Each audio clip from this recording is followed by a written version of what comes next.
कुछ स्वाद वाबस्ता होते हैं एहसासों के साथ, खूबसूरत एहसास जिन्हें हम कभी अलग नहीं कर सकते।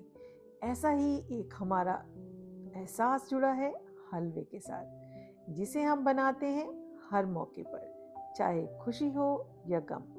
हलवा बनाना हम कभी नहीं भूलते और उसमें हम समय समय पर तब्दीली लाते रहते हैं। तो ऐसी ही एक तब्दीली के साथ, एक नए जायके के साथ, एक नए रॉयल टच के साथ आज हम बनाएंगे हलवा केसर वाला।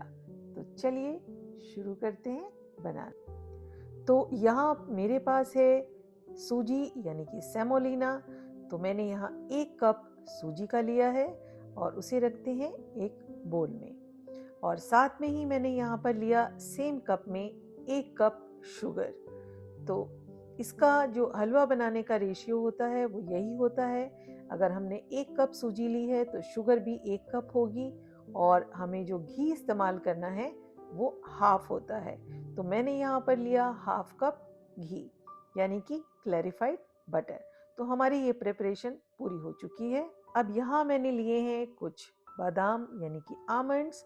तो इसमें से कुछ बादाम मैं निकाल लूँगी और उन्हें ड्राई ही चॉप करना है और बाकी जो आमंड्स हैं उनको मैं हॉट वाटर में सोक कर दूंगी। तो हॉट वाटर में सोक करने से जो पीलिंग होती है वो बहुत इजी हो जाती है और बादाम बहुत अच्छी तरह से सॉफ्ट हो जाते हैं। हमें कट करने में मेहनत नहीं करनी पड़ती। तो किसी भी काम को करने के लिए उसकी प्रिपरेशन करना बहुत ज़रूरी होता है। तो नेक्स्ट स्टेप इसका हमारे पास आता है। तो केसर वाला हलवा बना रहे हैं तो केसर की तैयारी तो करनी पड़ेगी। तो यहाँ मैंने लिया है करीब 2 टेबलस्पून मिल्क जो कि रूम टेम्परेचर पर है और उसमें मैंने ऐड की है करीब 15-20 स्ट्रैंड्स ऑफ केसर यानी कि सेफ्रॉन। तो एक बार इसको अच्छी तरह से मिक्स कर देंगे और साइड पर रख देंगे। तो यहाँ हमारी प्रिपरेशन पूरी हो चुकी है। चलिए चलते हैं पैन की तरफ। तो पैन हमारा यहाँ पर हीट हो चुका है। उसमें ऐड करेंगे जो हमने लिया था क्लैरिफाइड बटर। तो हम उसे ऐड कर देंगे, एक बार मेल्ट होने देंगे। फ्लेम को हमें लो ही रखना है और एक बार जब हमारा घी मेल्ट हो जाएगा तो हम उसमें ऐड करेंगे सूजी यानी कि सेमोलिना। सूजी और घी को अच्छी तरह मिक्स करेंगे और इसी तरीके से हमें इसको चलाते रहना है जब तक कि जो घी और सूजी है वो बिल्कुल अच्छी तरह से भुन नहीं जाते। तो इस प्रोसेस में काफ़ी टाइम लगता है और काफ़ी पेशेंस चाहिए होते हैं, लेकिन यही इस डिश का गेम चेंजर है।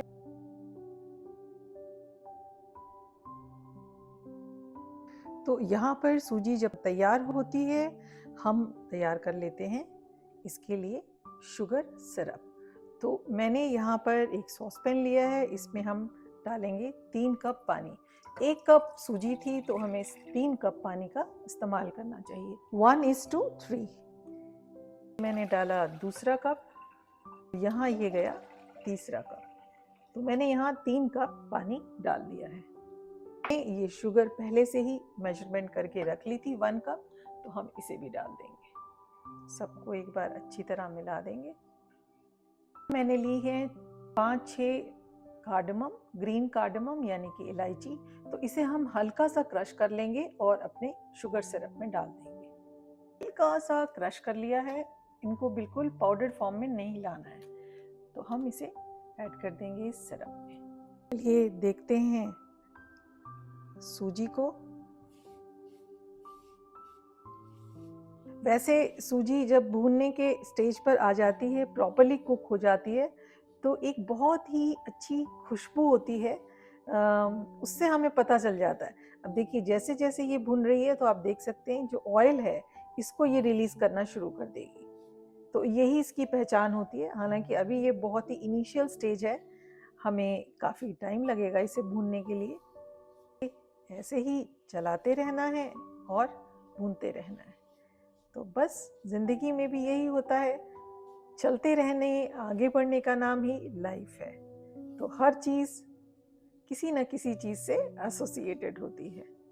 तो यहाँ पर मैंने इस पॉइंटेड नाइफ की हेल्प से जो ड्राई रखे थे हमने कुछ बादाम, उनको यहाँ पर फ्लेक्स में कट कर लिया है। चलिए पील करते हैं आमंड्स को भी। तो देखिए कितना इजी हो गया है इनको पील करना, क्योंकि हमने इन्हें सोक करके रखा था। तो हम सभी जो बादाम हैं उनको पील कर लेंगे और उसके बाद हम उनको चॉपिंग बोर्ड में एक शार्प नाइफ की हेल्प से फ्लेक्स में कट कर लेंगे। तो यहाँ मैंने सभी आमंड्स को कट कर लिया है। तो इसे एक बार हम चला लेंगे फिर से। तो इधर जो हमने सिरप रखा था बनने के लिए वो बन चुका है और मैंने स्टोव को ऑफ कर दिया है। तो धीरे धीरे जैसे हम इसे फ्लिप करेंगे तो इसकी आवाज़ हमें डिफरेंट महसूस होगी। शुरू में जब हम उसे फ्लिप कर रहे थे तो बहुत हल्का था, लेकिन धीरे धीरे जो सूजी है वो घी को ऑब्जॉर्ब कर लेगी तो वो हैवी होनी शुरू हो जाएगी। तो जब हम उसको फ्लिप करेंगे तो हम महसूस कर सकते हैं कि वो हैवी होती जा रही है और धीरे धीरे थोड़ा थोड़ा जो घी है वो हमें दिखने लग जाएगा कि वो रिलीज हो रहा है। और खुशबू से तो हमें पता चल ही जाएगा कि सूजी अब भुन चुकी है। इतना भूनने के बाद भी देखिए इसका जो कलर है सूजी का वो वाइट ही रहेगा, ये ब्राउन कलर में चेंज नहीं होगा जो हम बना रहे हैं। ये देखिए अब कितना इसमें जो ऑयल है वो निकलना शुरू हो चुका है।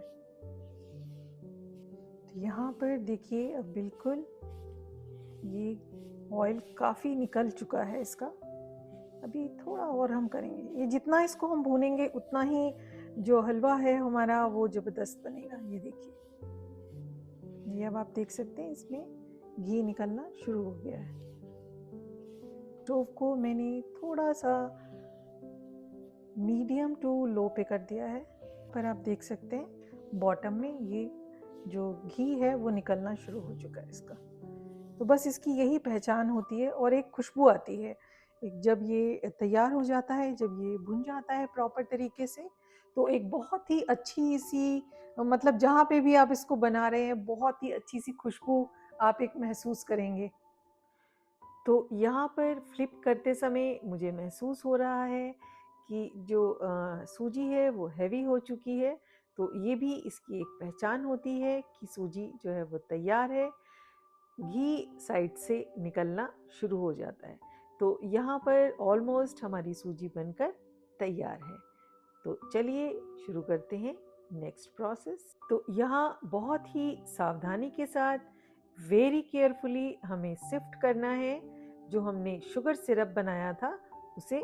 तो एक बार अच्छी तरह सभी को स्टर करेंगे और कंटिन्यूसली यहाँ पर हमें स्टर करना है। और इसी स्टेज पर हम ऐड करेंगे जो हमने आमंड्स फ्लेक्स कट की थी उन्हें भी। एक बार सभी को फिर से अच्छी तरह स्टर करेंगे और यहाँ मैंने फ्लेम को मीडियम पे कर दिया है, लेकिन यहाँ पर हमें बहुत ही केयरफुल रहना है क्योंकि कई बार जो बबल्स होते हैं वो इतनी तेज़ होते हैं कि उससे हमारा स्टोव भी गंदा हो सकता है और हम इंजर्ड भी हो सकते हैं। सो ये स्टेज होती है जहाँ पे हमें बहुत ही केयरफुली हैंडल करना है। तो यहाँ पर देखिए ये अब धीरे धीरे थिक होता जा रहा है। इस स्टेज पर हम ऐड करेंगे जो हमने सेफ्रॉन मिल्क बनाया था। तो हमने यहाँ सेफ्रॉन के साथ साथ मिल्की टच भी दे दिया है यहाँ अपने हलवे को, जो हमारे हलवे को देगा एक क्रीमी टेक्सचर। और केसर तो है ही एक रिच रॉयल जायका। तो बस एक नया जायका बनकर तैयार होने वाला है। इसका एरोमा, इसकी खुशबू इतनी ज़बरदस्त आ रही है जिसे बयान नहीं किया जा सकता। तो देखिए है ना कितनी मज़ेदार बात। कभी हम चाह रहे थे कि सूजी पूरे घी को एब्जॉर्ब कर ले, अब हम चाहते हैं कि वो उस घी को रिलीज़ कर दे। तो ज़िंदगी में भी ऐसा ही होता है, कभी हम किसी चीज़ की अपेक्षा रखते हैं और कभी अचानक हम उससे मुंह मोड़ लेते हैं। बस ज़िंदगी में भी एहसास इसी तरह होते हैं जिनमें फेरबदल होता रहता है।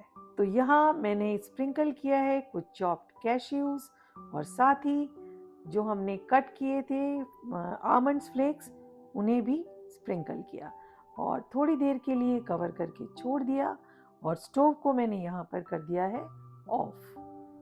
तो यहाँ तैयार है हमारा शाही केसर हलवा, खुशबू, स्वाद और एहसास से भरपूर। इंजॉय करें इसकी हर बाइट में एक मीठा खुशबूदार एहसास। तो चलिए इसे ट्रांसफ़र करते हैं एक सर्विंग डिश में और एक बार फिर से गार्निश करते हैं आमंड्स फ्लेक्स के साथ।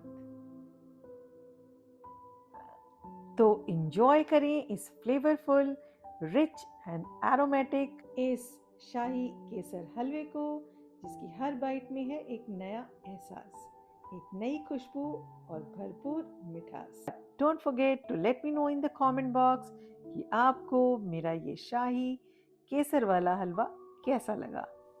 Eat healthy, stay happy and be blessed. Thank you very much for watching.